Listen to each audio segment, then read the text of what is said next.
Welcome back to Oopsie Daisy, everybody. I am so excited today to be sitting here with a dear friend of mine, an amazing woman, a go-getter, a powerful voice in the kingdom, Taylor Martinez. Taylor, thank you for joining us today. Thank you. I'm so excited to be able to talk to you. We are excited to have you. Just want to tell you a little bit about Taylor before she takes the mic and tells you about herself. Taylor wears so many hats. She is a social media influencer. She's a content creator. Like I said, a powerful voice for the kingdom. She is also one of the CEOs of Divine Path Digital, and she is the founder of With Him Company. So Taylor, just tell us a little bit about yourself. Well, I am a child of God foremost. But I have a wonderful husband who I get to drive crazy every day. I have 4 wonderful kids, and I'm an ABA specialist, which is always fun working with kids with autism. But then I also get to work with children at the church, and I even get to wear a couple hats, wearing different natural lines of healthy living choices, whether it be from candles to laundry soap to just natural medicine. Then being able to help with Divine Path, it's one of the most amazing journeys. And for those of you that don't know, Divine Path Digital is a web development company, a website design company. Am I saying that right? I should know because you guys help me out a lot. So if you are in the market, check out Divine Path Digital. It's amazing. But what's wild, really quick, I just want to say I met Taylor like totally through an act of God. We ended up at the same conference in a state that neither of us live in. And we ended up at the very same table. And God had highlighted Taylor to me all weekend. She just kept popping up in the back of my mind, in the corner of my eye, across the table. And I tried to sit with her on the last day of a conference. And they were like, no, you have to stay in your assigned seat. I was like, what? And so then the very last day of the conference, Taylor and I got to talking and we both connected, and it has been just, I don't want to say downhill because it's been amazing, but it's just been a journey from there, working with your company and getting to know you and your husband. So I'm super excited. In the time that I've known you guys, I've known little pieces of your story, but I recently heard you share your testimony as well and was just blown away. So I would love if you would just take over and tell us your journey. Tell us how you've gotten to be the woman you are today and what led you here. Okay. It definitely was not easy. It wasn't anything that I planned out at all. To go back way far, when I was little, we didn't go to church or anything growing up. There was a sweet family down the street, and they would take us to church Sundays. And so, growing up, I knew of Jesus. I didn't know him. There was a point in my life, I remember I was walking, outside, we had a playground in our backyard. And I was by the swings, and I look up, and I was like, are we like puppets? Is someone up there right now just watching us? How does this work? It just, started turning the wheels in my head. And then I heard about Jesus turning water into wine. I asked my mom that day. It was like, how could he do that? And she was like, you just have to believe it. Because he did. And I was like, okay. That does not calm 10-year-old me. It's not going to settle it. Right? That's not a great answer for a curious mind. Yeah. I know. So I was like, yeah, that seems fake. And so I started researching and kind of dabbling in different things. Just hanging out with some friends. They had Ouija boards in the basement after her grandpa died. I remember trying to summon the spirits and everything. And so after that, I started slowly going down a wrong path. I was still living in Nebraska at the time, and I had a boyfriend who I didn't know it then, but his dad was actually grooming me. And it started opening up all these entryways into these different demons into my life. It's fine. I should be able to talk to this grown man about this stuff, and it would be fine. Wow. And wow.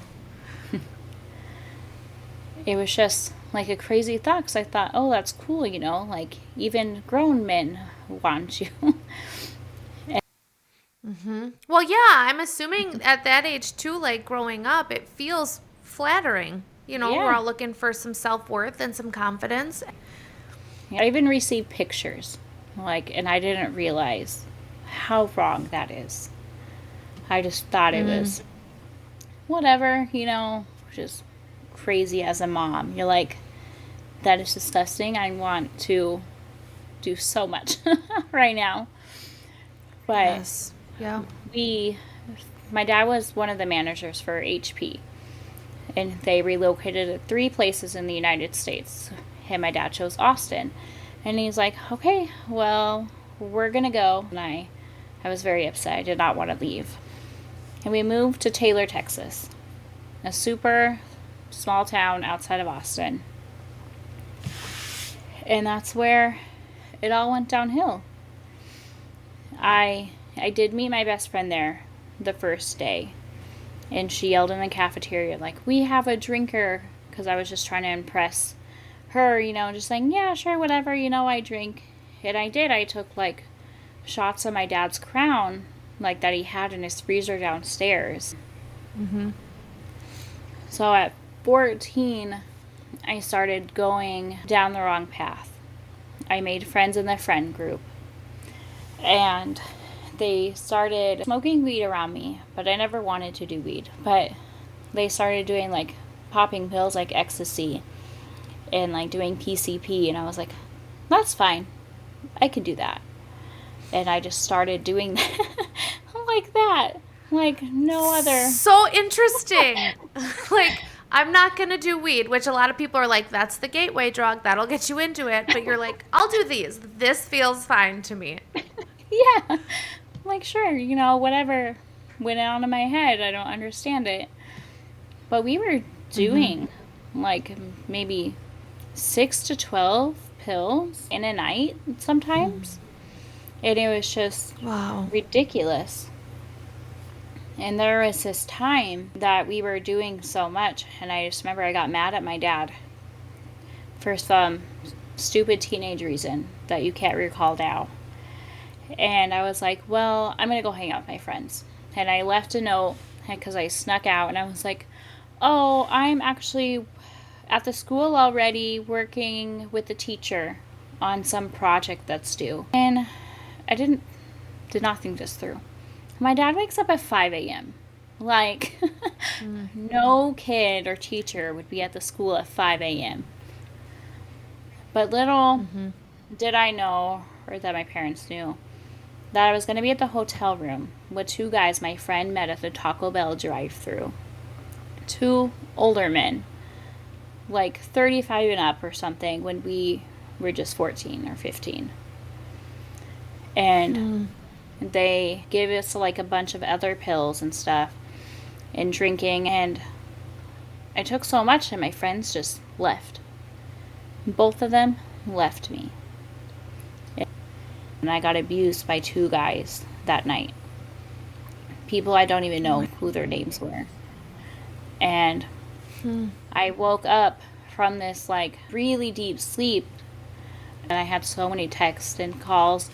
And my dad said, hey, the cops are looking for you because you lied. If they find you, they're taking you to jail because you're doing all this stuff and you're a runaway now. And so I called my other friend. I was like, hey, can you come get me?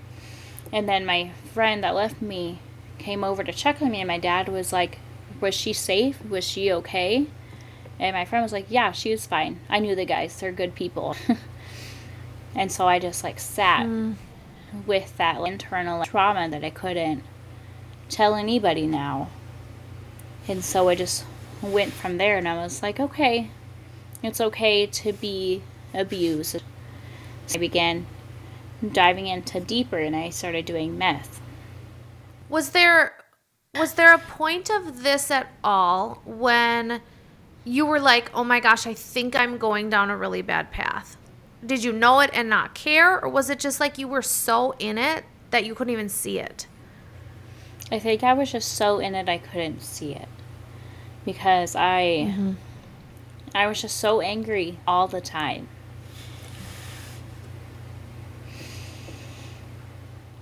Was there any look to God at all? Like that little girl that looked up at the sky and started to wonder, is there somebody up there? How could Jesus do that? Was there any of those thoughts anymore? Or was it just, I'm doing what I'm doing, I'm feeling good, I'm having fun, and that's that? It was like just blank. My world felt empty. And then when I tried to do that cry for help, we had to write some essay in English class. And I wrote all the things I did, all the things that I went through. But instead of that teacher reporting it, he took it as an open door. He found my phone number and texted me inappropriate things. He even called me babe in the middle of class one time.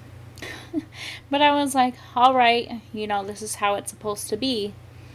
And so when that essay I finally finished, I put it on my dad's desk, expecting some sort of reaction, some sort of response. And it was radio silence. And so I didn't hear from him for a couple weeks about it. And I was like, maybe he just misplaced it. I put it on his desk again. And nothing.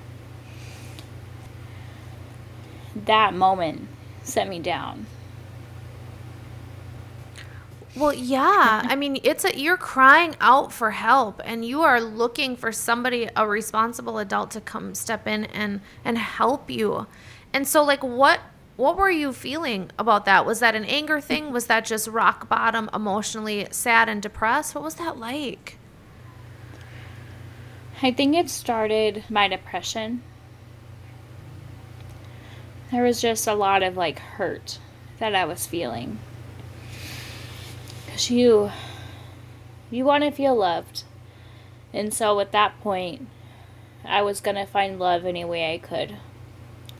And that was just an awful thing. And by that time, I graduated high school, but I graduated by going to the counselor's office to graduate because I started getting bullied so bad. I had no one. Because of what had happened with the teacher, or just other reasons? Yeah, because of what had happened with the teacher. Wow. So it kind of spiraled. I was like, okay, now I'm just really liking to numb all this pain with doing all the other drugs. And I'd start using so much, I would need more money. I'm Buddhist at the time, so I'm praying to the wrong gods and all this stuff, and I'm looking up how to sell my soul. And I started having really bad sleep paralysis during these times. I would just see all these demons kind of around me, and then this one, I fell asleep. I can still feel the whisper, and I was laying on my bed just passed out, and I hear the words, "Don't open your eyes." And I felt the warmth on my ear, and that scared me, and I opened my eyes, and I told you not to open my eyes, and there was two things next to me and one guarding the door. But luckily,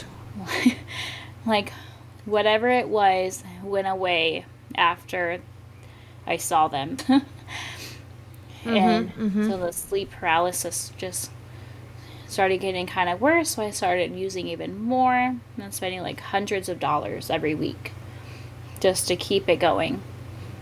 And where did you get your money at this age? Because I don't know about you, but I wouldn't have had money like that. So what funded your behaviors?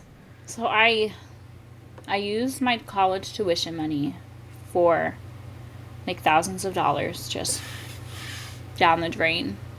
And then I'd also got a security job where I'd work overnights. And I would just get paid in the morning, and then I'd go pick up however much I need for the week and go home, smoke, sleep an hour, wake up, and do it again. And I was so much in this hurt I didn't realize. But I also was blowing all my money, so I needed more money. I was looking at all these options. I even looked in to selling myself. And I even met with a John. And I It's Wow. weird because they can do interviews, and I like dressed up for it, and he was like, okay, I'll text you the number, and then at the night time, like at 8 o'clock, he'll text, are you on? But luckily, I never said yes because I was too busy getting high. So that's a little Mm. bit of God's grace. He saved me from Yes, that. absolutely. Yes.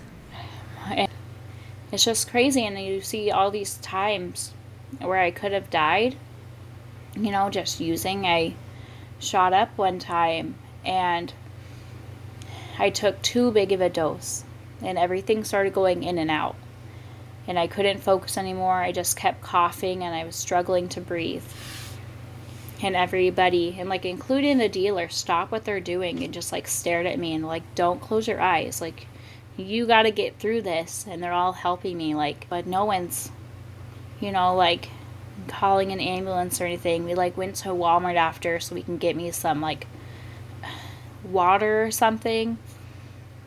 And at the same time, like, I'm having medical episodes because I have postural orthostatic tachycardia syndrome.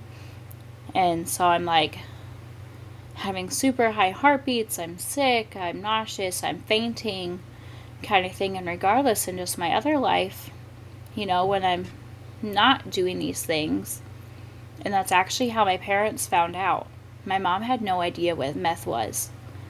The doctor came in after they did the test because my body like clenched up and I couldn't move one day when I was eating dinner with my dad. And so they took me in and they're like, it seems like your daughter has amphetamines in her system. And they're like, what is that? And I looked at the doctor like, don't you dare tell them. Like, I'm over 18. But he told them anyway. And so it started like the more rebellious like stage. I even found out I had a hole in my heart at that time. But it did not stop. And so it just like slowly started diving. And then God's slowly breaking down my walls. I would be using till like 6 or 7 in the morning. And then in the morning I would be like, I don't want to do this anymore. And I slowly started researching rehabs. But then I never got the courage to actually go. And that's around the time that I met Derek on a dating website. By the grace of God, he liked me. The first genuine friendship that I had through all of this. And it was just so genuine and caring. Like, even his mom sent me like care packages and just continuously prayed for me. And my walls kept getting chiseled at by God each day. Did he know at that time that you were using and kind of where you were in your life? He didn't know at the beginning. I think it was 5 months in or something. I was having like more thoughts of getting clean and everything. We were on the phone. And that's terrifying because we haven't talked like face to face on the computer or anything. It's just completely text and phone calls. But I was like, hey, I got to tell you something. Like, I'm an addict and I'm trying to get clean. And he just said, okay, let's get clean. And I was like, there's no like backlash. There is nothing. And like, even the time I slipped up, I told him and I was crying and he's like, I forgive you. It's okay. You're gonna get clean. I was like, wow. Like, you don't expect any of this. And even my mom was like, why is he being nice to you? No one wants to be friends with an addict, kind of thing. Some point in like the 9 months we were talking, I was sitting on my bed and I had this realization. I'm going to marry him. I didn't believe in God at that point. But that thought just came into my head so powerful. And I started looking at rehabs and I kept getting kicked out of rehabs for my medical issues. They wouldn't accept me because they were scared because I had a fainting syndrome. It was awful because if you went to inpatient rehab, you have a better chance of getting clean. But if you go to outpatient rehab, you have a harder chance. but no one would accept me except in outpatient rehab. And I told everybody, I was like, if I have to talk about God or do anything, I'm going to leave. And the rehab I went to were like, that's okay. We won't talk to you about it. And they just like, they slowly started like mentioning it. What was going on inside of you that you were so against? Don't talk to me about God. Don't mention it. Don't bring it up. Where did that come from? What was that about? I was just angry every time I heard God's name. And it has to be all the demons that I housed at the time, just because they knew what path, and they liked what path I was on. They don't want to see a child succeed, because the demons attack what God's making beautiful. And then Derek's like, I'm a very big Christian. That is who I am. And I was like, okay, I'm still gonna be Buddhist. I ended up getting kicked out of my house. And my parents like, you can go to like live at a shelter, we'll take care of your dog. But I was like, also, I can go move to Nebraska where Derek is. And my mom was very sad, like she's losing a child. This is such a hard thing, because I put so many big boulders like in my family's relationship and strained that relationship. And so she didn't want to lose the little pieces that were left. And I told my dad and my mom, I was like, I'm going to go there. Like, Derek is there. I'm going to be okay. Like, I know this is what I'm supposed to do. And my mom's upset, and my dad is like contemplating. He's like, what if she marries him? He had that same revelation that I did a few months ago. And he didn't try to stop it. And just seeing Derek and his parents' love for me, like, I didn't have a car. I had the clothes off of my back when I moved up here with nothing.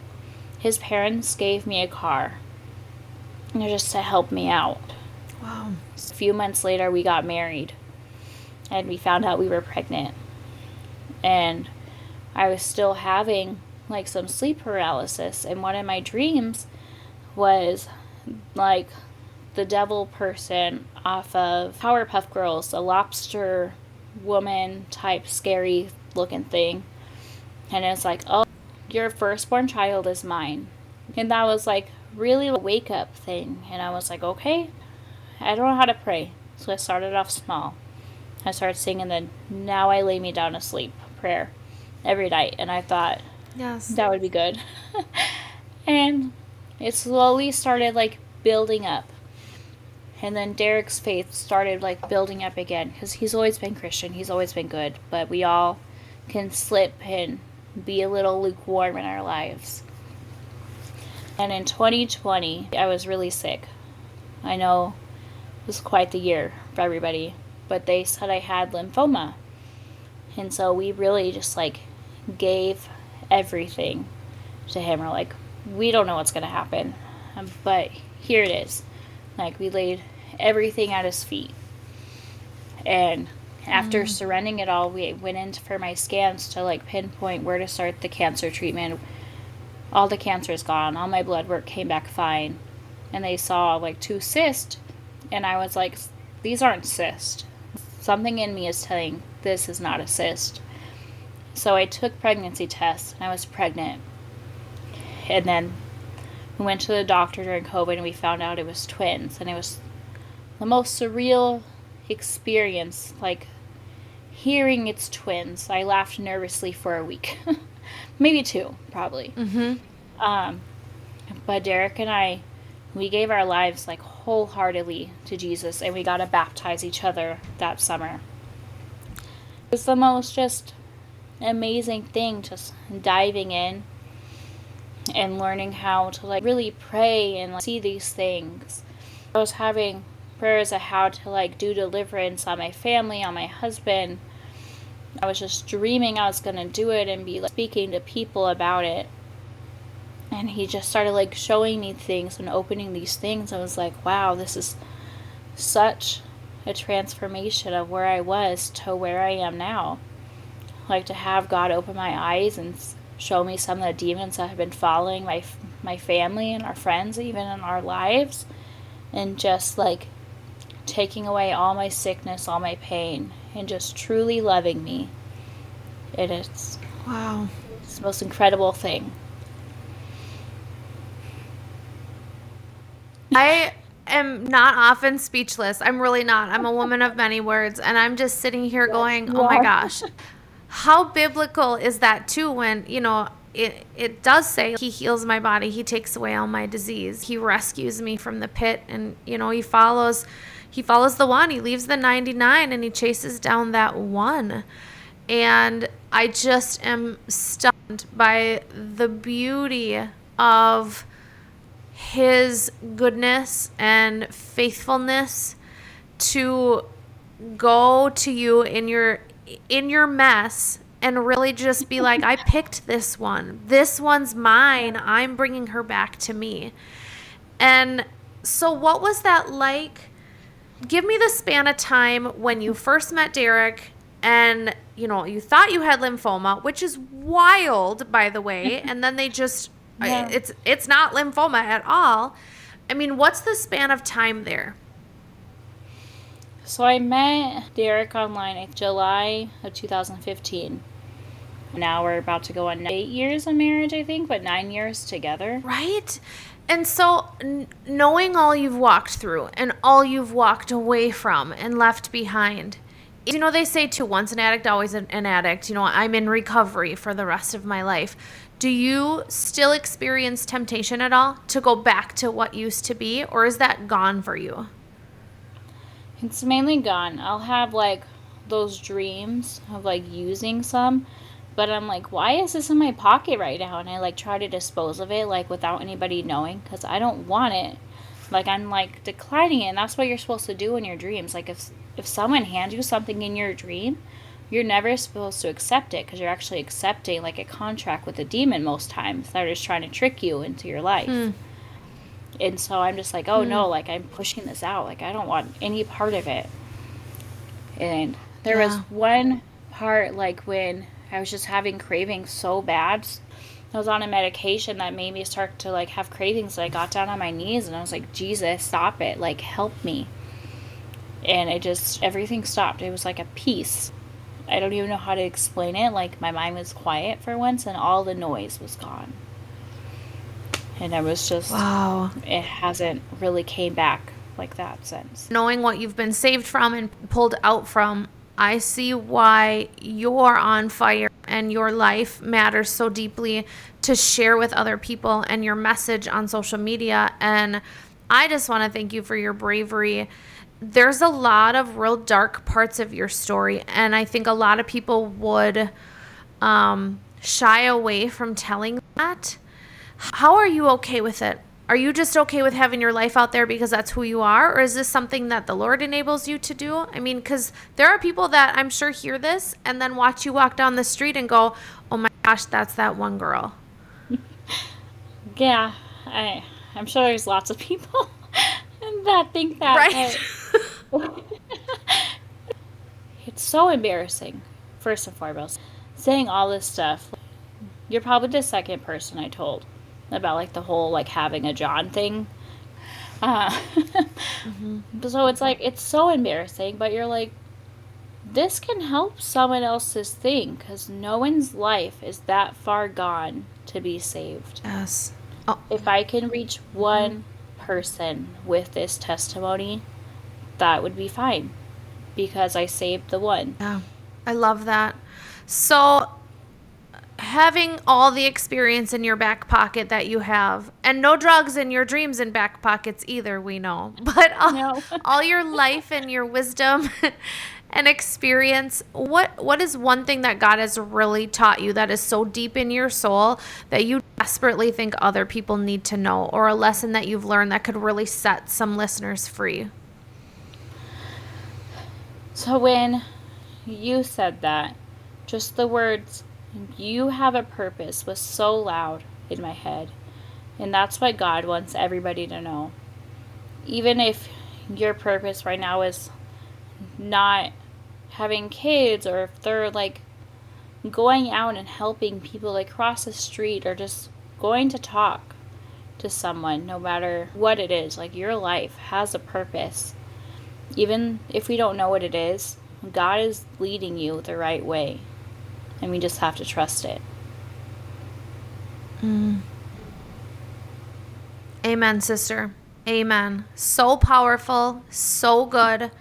Taylor, I thank you so much for your courage and your bravery and just your life. That is a testament to what God can do with our mess and our chaos, and what beautiful things can become of it. So I'm so thankful that you came on today.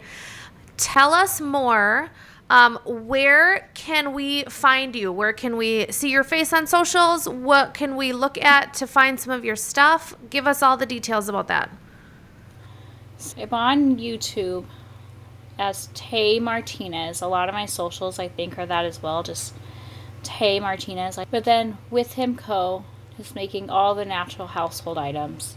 I'm even coming out with a new product for people with kids in school for lice prevention, because that is much needed in people's lives. Even if they need to reach me to like talk or have me pray with them or do something, then I'm always willing to help. I love it. All right. Well, I will link all of your information, your websites, anything that the listeners need to get a hold of you and to be encouraged by you. I will link it in the show notes. So, Taylor, thank you so much for spending time with us today. It was a blast, and I just so appreciate your story. Thank you so much.